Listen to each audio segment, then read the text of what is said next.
네, 안녕하십니까. 가치를 찾는 투자 나침반 아이투자입니다. 오늘은 영국의 투자 현인이라 불리는 피터 셰일런의 투자법인 퀄리티 성장 투자법에 대해서 알아보도록 하겠습니다. 최근에 증시 변동성도 커졌고 투자하기가 쉽지 않은 환경인데요. 이럴 때일수록 투자 대가들의 투자법을 좀 익히고 투자 철학에 대해서 좀 공부를 해보면서 좀 더 나은 종목을 선정할 수 있는 그런 기회가 되면 좋겠습니다. 네, 피터 셰일러는 본인의 저서인 Only the Best Will Do에 본인의 투자 철학을 담았고요. 그걸 국내 번역한 인생 주식 10가지 황금 법칙이라는 책이 있습니다. 그래서 이 영상을 다 보시고 피터 셰일러에 대해서 좀 더 공부하고 싶다고 하시면은 이 책을 직접 구매하셔서 보는 것을 추천드립니다. 네, 피터 셰일러는 셰일런 세계 성장 펀드를 통해서 장기간 좋은 성과를 거뒀는데요. 2006년부터 현재까지 376%의 누적 수익률을 기록을 했고요. 최근 10년간의 연평균 수익률로는 11%를 달성하고 있습니다.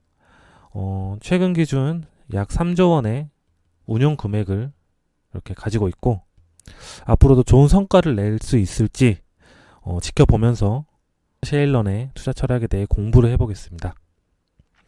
네, 피터 셰일런은 종목을 선정하는데 총 10가지 기준을 뒀었는데 그는 본인의 그 10가지 기준에 대해서 황금 법칙이라고 이렇게 이름을 내렸습니다. 그래서 그는 10대 황금 법칙은 장기적으로 영구적인 자본 손실을 피할 수 있고 리스크는 줄이면서 우수한 수익을 올릴 수 있는 최고의 기회를 제공해주는 투자 모형이다 라고 본인이 직접 이렇게 언급했습니다. 상당히 자신감 있는 그런 어조죠.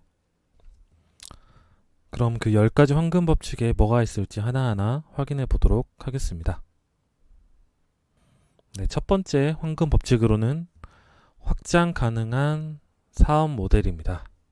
기업이 생산하는 제품이나 서비스 시장이 충분히 커야 하고 열려 있어서 지속적인 성장 흡수가 가능해야 합니다. 그러니까 아무리 좋은 제품이나 서비스를 제공을 해도 그 시장이 너무 작거나 폐쇄적이라고 하면은 장기적으로 봤을 때 이 회사가 꾸준히 수익을 늘리기가 어렵습니다.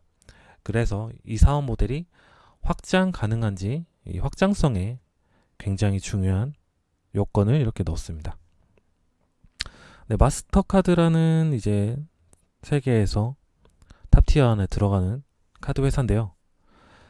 이제 과거에 선진국과 개발도상국이 너나 할 것 없이 카드 거래를 채택을 하고 이렇게 확대되면서 지속적으로 매출이 늘어났던 사례가 있습니다.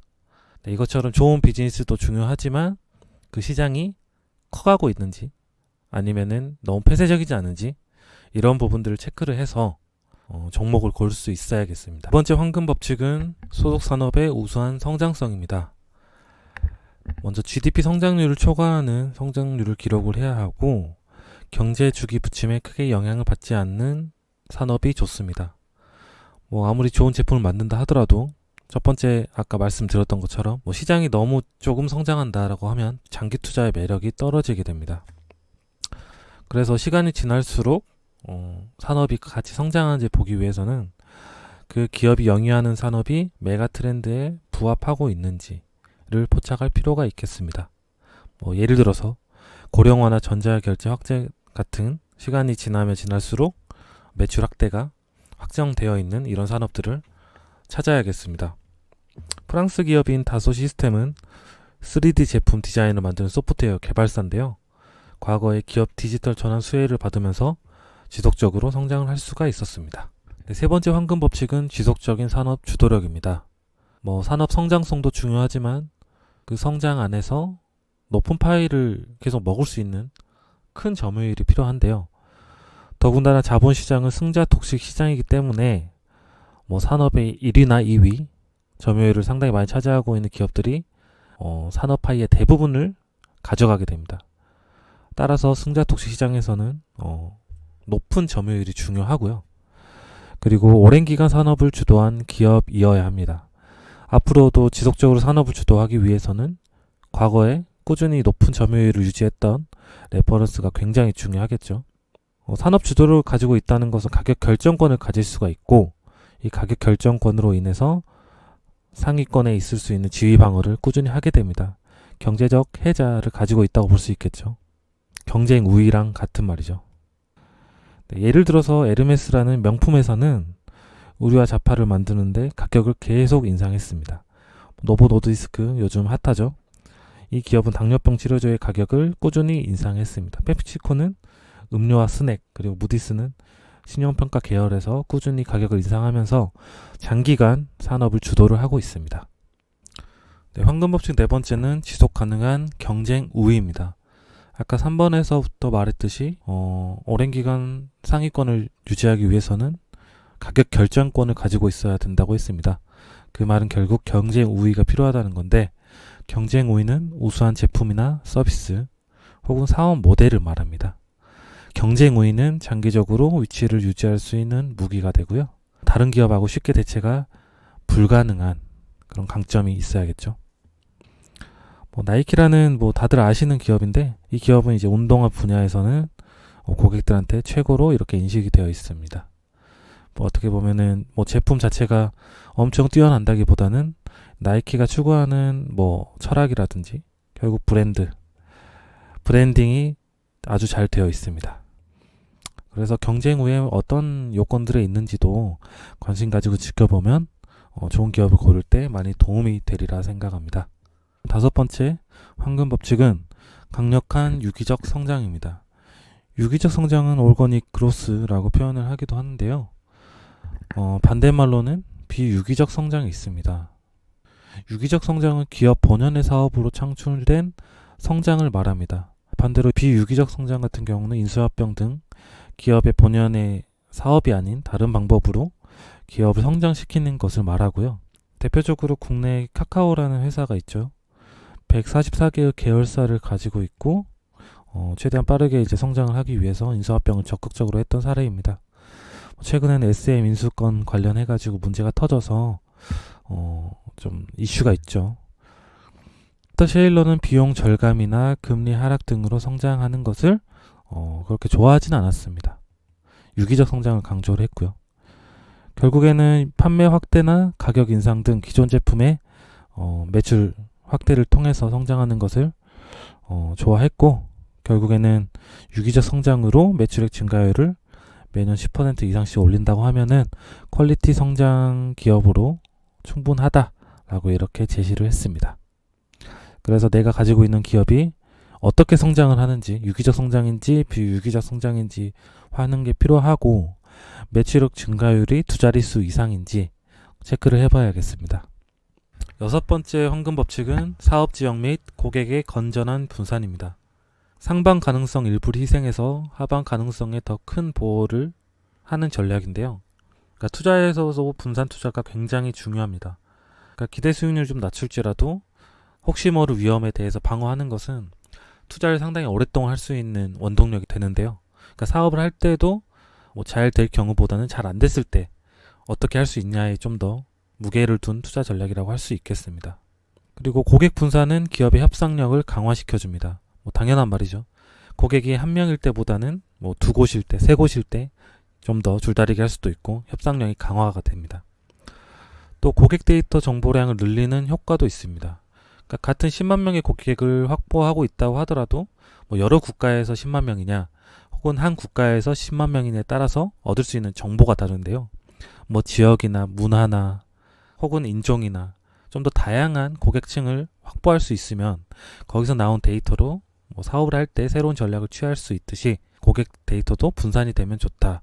예를 들어서 화장품 기업 에스티로더 같은 경우에는 여러 국가의 화장품을 판매하면서 얻은 데이터를 활용해서 지역별로 화장품을 특색에 맞춰서 출시한다든지 이렇게 다양한 전략을 취해서 상당히 오랜 기간 좋은 성과를 기록을 했습니다.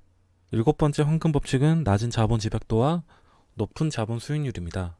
자본 집약도가 낮고 자본 수익률이 높을수록 재무 상태가 상대적으로 건전할 확률이 높습니다. 그리고 조달하는 자본이 적을수록 부채 의존도는 낮아지게 됩니다.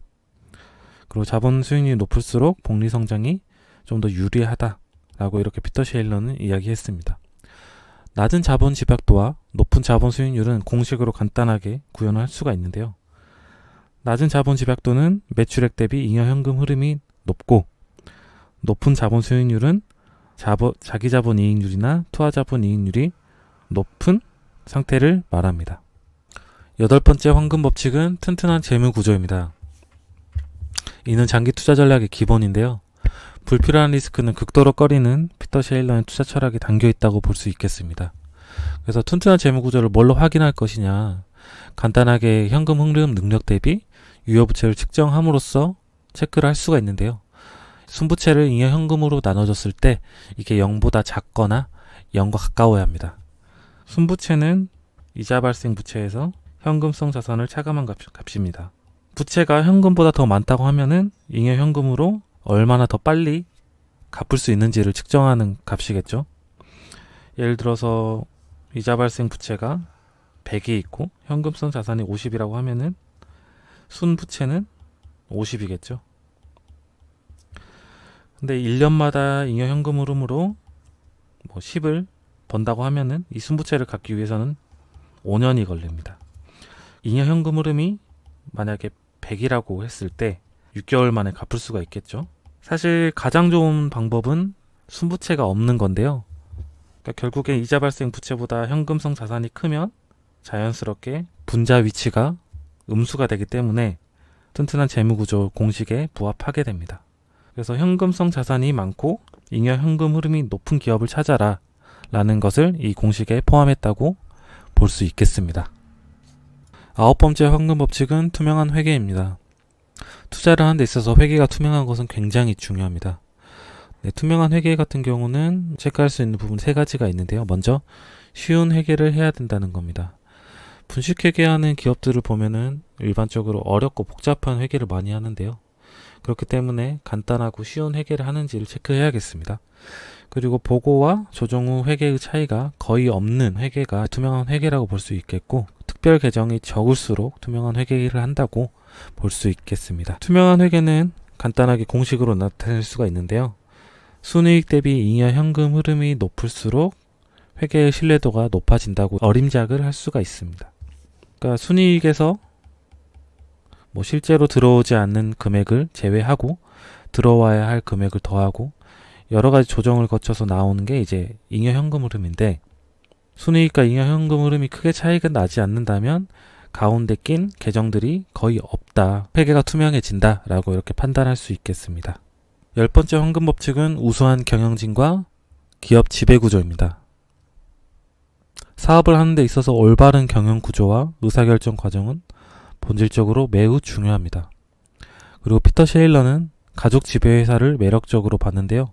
미래 지속 성장 가능성을 중요시하는 가족 지배회사의 특징이 있기 때문입니다. 기업 경영을 하는 데 있어서 전문 경영인을 내세울 수 있고, 반대로 창업주 본인이 대표가 돼서 경영을 하는 경우도 있습니다. 이는 경영 방식에 약간의 차이를 보이는데, 전문 경영인 같은 경우는 임기가 있고 임기 내에 좋은 실적을 내야 되기 때문에 좀 더 단기적인 전략이나 단기적인 비전을 내세울 경우가 많습니다.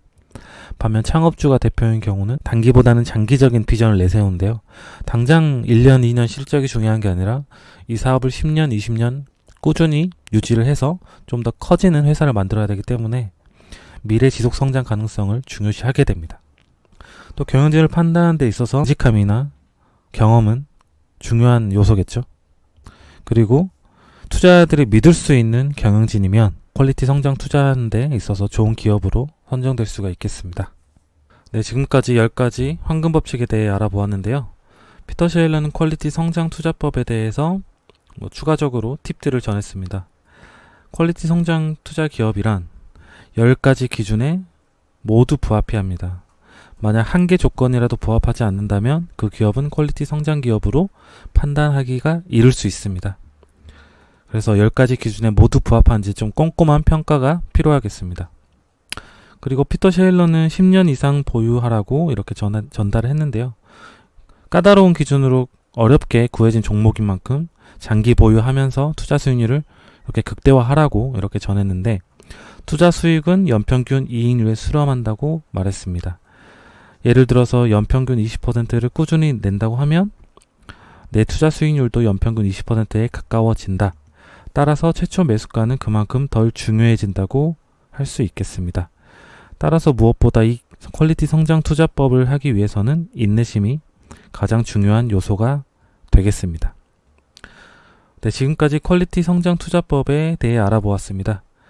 추가적으로 궁금하신 사항은 댓글 남겨주시면 답변 드리겠고, 관련된 아티클 댓글 링크 달아드릴 테니까 한번 들어오셔서 텍스트로 한번 보시길 권해드립니다. 네, 지금까지 들어주셔서 감사합니다.